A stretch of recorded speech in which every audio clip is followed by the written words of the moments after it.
Bem-vindo, você aluna, aluno, que comigo está avançando nos nossos estudos sociológicos a respeito da sociedade, onde nós, nesses momentos, estamos tentando entender as nossas instituições sociais. Como nós vimos, nós somos seres sociais. Nós nos socializamos, afinal, para podermos sobreviver, nós necessitamos das outras pessoas. Logo, convém que nós tenhamos um padrão, algumas normas, sigamos algumas normas, algumas regras, para que a nossa convivência ela seja uma convivência boa. E como nós vimos, nós sofremos muita coerção das instituições, ou seja, as instituições, sejam religiosas, sejam trabalhistas, seja a família ou seja a escola, ela nos dá e nos fornece pistas para que a gente possa se socializar de maneira adequada com o outro. É nesse sentido que a coerção acontece. Nós sofremos uma coerção para que nós tenhamos uma forma correta de conviver, de interagir e de se relacionar com o outro. Por isso que nesse momento, então, nós vamos falar um pouco mais sobre a coerção e o fato social, segundo Durkheim, e vamos também falar um pouco sobre a sociedade de controle a partir do pensamento do pensador francês Michel Foucault. Algumas reflexões são importantes para a nossa aula, como por exemplo, será que nós conseguiríamos viver sem instituição nenhuma? Como seria a nossa vida sem as instituições sociais? A quais instituições você pertence? A família, a escola, quais mais? Por que você segue regras? E a outra, o que é poder? Então são perguntas que vão nos articular e fazer com que nós tenhamos uma interação maior com o próprio tema. Bem, as instituições sociais, nós precisamos entender que elas articulam leis e regras para que a sociedade funcione bem. A tarefa de uma instituição é justamente essa: apresentar regras e leis para que o nosso comportamento ele seja de acordo e, é claro, para que nós tenhamos uma boa convivência. Seja instituição religiosa, escolar, familiar, nós trazemos conosco essa coerção, essas leis e essas regras de uma forma de se comportar. Precisamos entender também que elas não são naturais, mas são essenciais à socialização, elas são formadas durante a socialização. Escola e família, por exemplo, têm uma função disciplinadora, assim como também as outras instituições, e é claro que cada instituição tem o seu contexto e sofre com esses contextos, né? Seja o capitalismo, o liberalismo, a ideia de propriedade privada, a igualdade social perante a lei, a democracia liberal, a racionalidade lá do Descartes. Então, são uma série de questões em que as nossas instituições elas estão inseridas. O Emile Durkheim, então, é esse sociólogo, esse pensador, que começa a tentar entender de forma mais adequada essa ideia da coerção, como ela ocorre.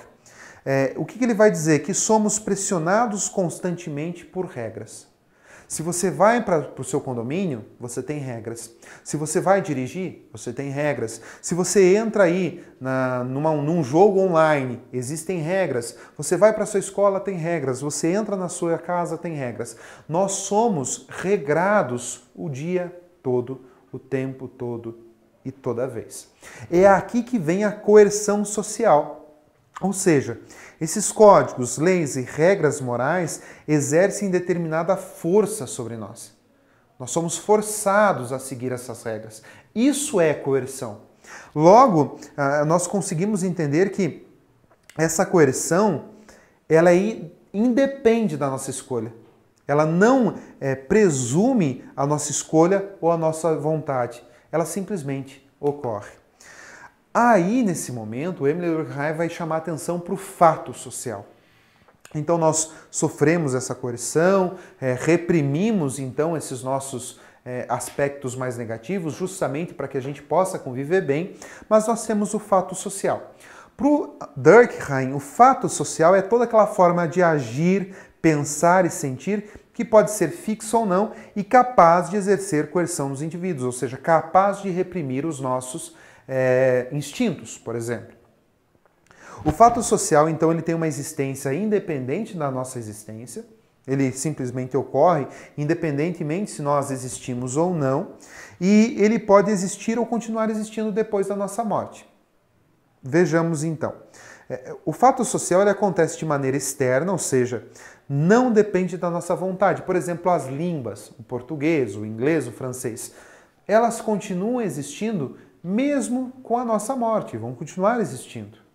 Ao mesmo tempo você já nasceu, ela já existia, ou seja, o teu nascimento, a tua ação não vai, segundo o Durkheim, não vai proporcionar mudança alguma. E é claro também que os fatos sociais eles podem ser atribuídos uma característica de generalidade, ou seja, ele se repete na maioria dos indivíduos. Ele acontece de maneira dentro de uma manifestação coletiva.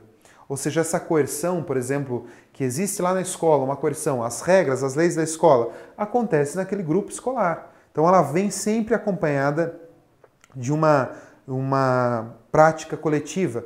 A sociedade orgânica é outro ponto que o próprio Durkheim chama atenção, porque ele vai adotar a teoria funcionalista.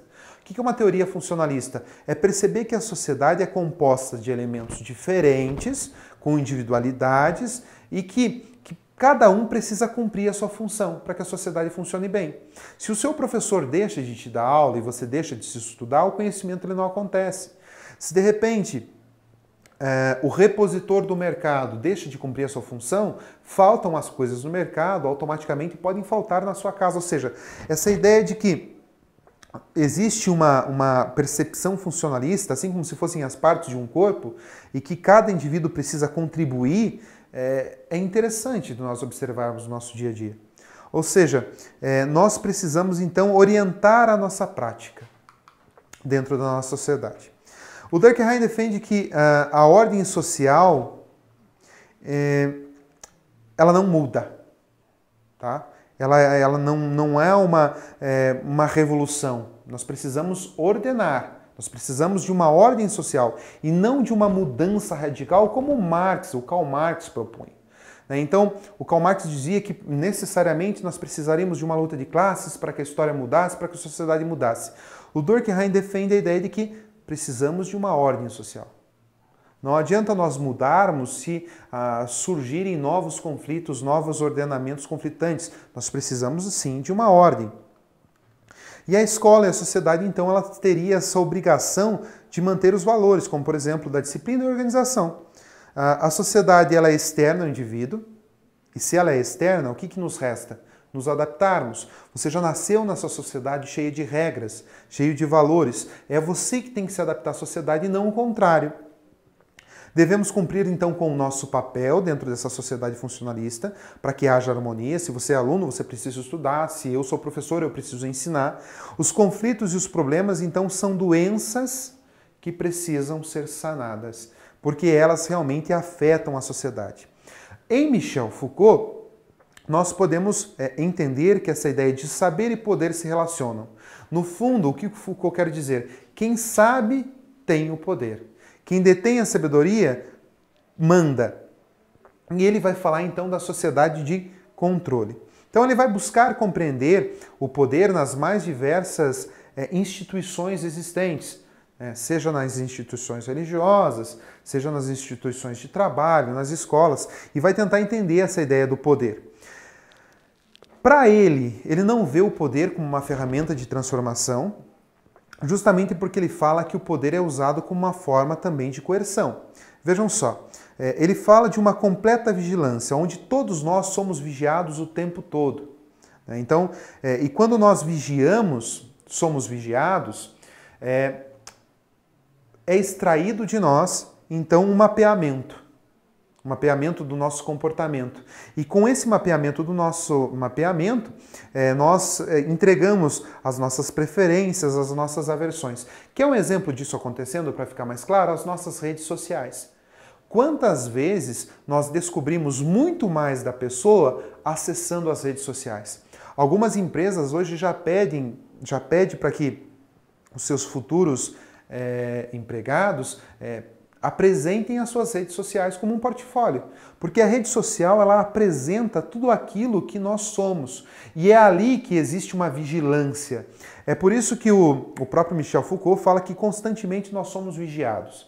E como nós somos vigiados, nós ficamos muito reféns, desprotegidos e assim nós conseguimos ser então controlados, existe um controle externo. É quando ele vai usar a ideia do panótico, que o Bentham criou, que era uma instituição criada para cárcere de prisioneiros, uma instituição em que o controle ele era muito grande, existia um poder disciplinador muito grande, e esse poder, então, ele controla cada aspecto da subjetividade humana. Ele controla todos os indivíduos. Existe uma vigilância total. E como existe uma vigilância total, as pessoas elas acabam não cometendo crimes, não cometendo erros, porque estão sendo vigiadas 24 horas. Logo, dentro do panótico, existe o quê? Uma atitude de, além de uma vigilância de um poder disciplinador, que nos vigia 24 horas, que exerce esse poder da vigilância, ele não precisa usar da força física. Só o fato de nós imaginarmos que nesse momento você está sendo vigiado por alguém, já te coloca numa atitude de respeitar as regras. É engraçado que toda vez que a gente vai fazer alguma coisa errada, a primeira preocupação que nós temos é que, será que estamos sendo observados? E para o Michel Foucault, ele fala que esse poder disciplinador do Estado, ele provém dessa observação, desse poder de conhecer e observar constantemente e vigiar constantemente os seres humanos. E não precisa usar de violência física. Você segrega, vigia e segrega. Ou seja, você vigia e isola a pessoa. Vamos pensar então, será que nós somos vigiados? De que forma a coerção atua em nossa vida? Quando não somos vigiados, de que forma agimos? Ou seja, quando nós não estamos... O que nós fazemos quando ninguém nos vê? Será que nós trazemos dentro de nós esse ímpeto, esse espírito de quebrar regras? Pense, reflita, produza. Agradeço a todos vocês. Até a próxima aula.